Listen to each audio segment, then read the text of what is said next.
Hello friends. In കുറച്ച് ദിവസമായി പൊതിച്ചോറ് തിന്നണമെന്നൊരാഗ്രഹം. ഇന്ന് നമുക്ക് പൊതിച്ചോറ് തയ്യാറാക്കാം. ആദ്യം ഒരു ചീനച്ചട്ടി അടുപ്പിൽ വെച്ച് അതിലേക്ക് വെളിച്ചെണ്ണ ഒഴിച്ച് കടുക് പൊട്ടിക്കുക. പച്ചക്കായ 3 പച്ചക്കായ ചെറുതായി കട്ട് ചെയ്തതാണത്.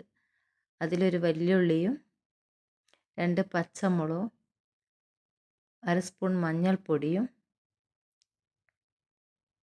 വറ്റൽമുളക് ചതച്ചതും ചേർത്ത് ആവശ്യത്തിന് ഉപ്പും ചേർത്ത് നല്ലപോലെ വഴറ്റുക.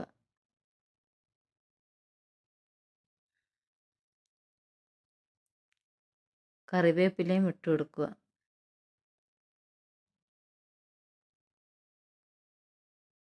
കുറച്ച് വെള്ളം ഒഴിച്ച് അടച്ച് വെച്ച് വേവിക്കാം.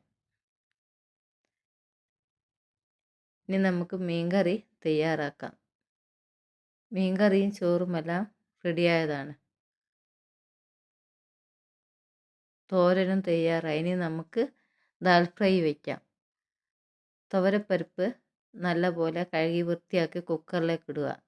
അതിലേക്ക് ഒരു ഉരുളക്കിഴങ്ങും തക്കാളിയും ഇഞ്ചി വെളുത്തുള്ളി പേസ്റ്റും 3 പച്ചമുളകും ഇടുക. 1 സ്പൂൺ മുളക് പൊടിയും 1 സ്പൂൺ മഞ്ഞൾപ്പൊടിയും ഒരു തക്കാളിയും ഉപ്പും പരിപ്പ് വേവാൻ ആവശ്യമായ വെള്ളവും ഒഴിച്ച് കറിവേപ്പിലയും ഇട്ട് കുക്കർ അടച്ച് വെച്ച് നല്ലപോലെ വേവിക്കുക. Dal fry ready.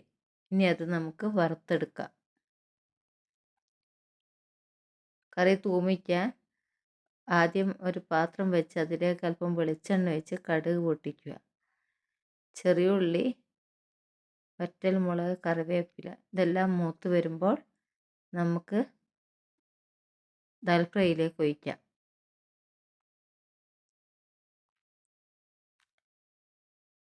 Dal fry എല്ലാവരും ഒന്ന് ട്രൈ ചെയ്ത് നോക്കണേ.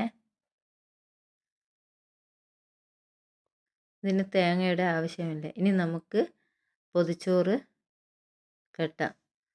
പൊതിച്ചോറിന് മസ്റ്റല്ലേ ചമ്മന്തി, അതും റെഡി. ചമ്മന്തിയും പച്ചക്കായൻ്റെ തോരനും ദാൽ ഫ്രൈയും മീൻകറിയും